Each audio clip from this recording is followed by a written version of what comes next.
Alhamdulillahi wassalatu wassalamu ala rasulillah. Hoje falaremos sobre o jejum, também chamado de siyam ou chamado de saum em língua árabe, ou seja, terá o seu significado etimológico como sendo al-imsak wa ani shay', ou seja, linguisticamente falando, significa a pessoa segurar sobre algo. A pessoa se segurar sobre algo, se manter ali restrito, ausente sobre alguma coisa. Liturgicamente, ou seja, religiosamente falando, terá o seu significado de se manter ausente da comida, da bebida ou de tudo aquilo que está no significado de ambos aqui mencionados.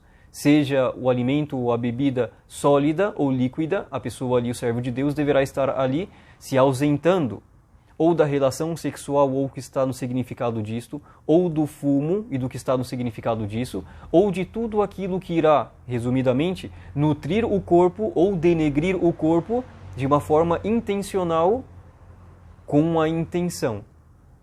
Então, veremos mais para frente, se a pessoa está fazendo seu jejum, em seguida come sem querer ou bebe sem querer, este sem querer não estará ali anulando o jejum e será visto esse tópico dos anuladores do jejum no devido momento, insha'Allah. Porém, falamos então que o jejum, linguisticamente, é a pessoa se privar de algo. Religiosamente, que é o nosso foco da aula, do encontro, não é senão a pessoa privar-se de tais coisas mundanas, terrenas, comuns, com a intenção. Deve ter o que? A intenção. Para que o servo não fique ali passando fome, passando sede ou necessidades de outras coisas, apenas pelo simples fato de pessoas passarem ou pessoas deixarem de fazer, como sendo os irmãos da fé.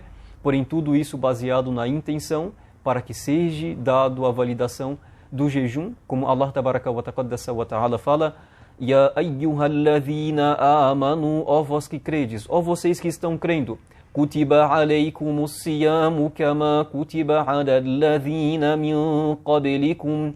O jejum foi prescrito sobre vocês. E já vimos o significado da palavra jejum, liturgicamente e etimologicamente falando. Assim como foi prescrito para aqueles que vieram anterior a vós.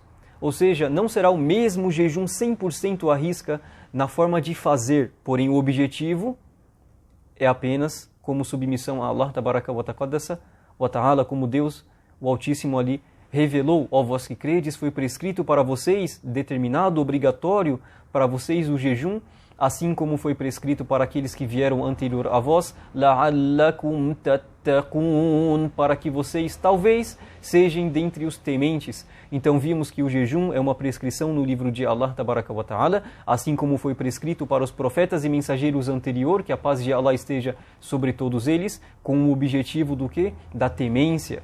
Que o servo deixe tais coisas mundanas por um pequeno período de tempo, diurnamente falando, e não noturnamente falando, né? Apenas para buscar o beneplácito de Allah, apenas para buscar a satisfação de Allah, apenas para treinar a sua temência quanto àquilo que Allah Tabaraka wa Ta'ala o agraciou. Então isso foi aquilo que foi facilitado falarmos um pouquinho sobre o início, a introdução sobre o jejum, e o primeiro louvor, alhamdulillah, e o último, alhamdulillah, rabbil alamin.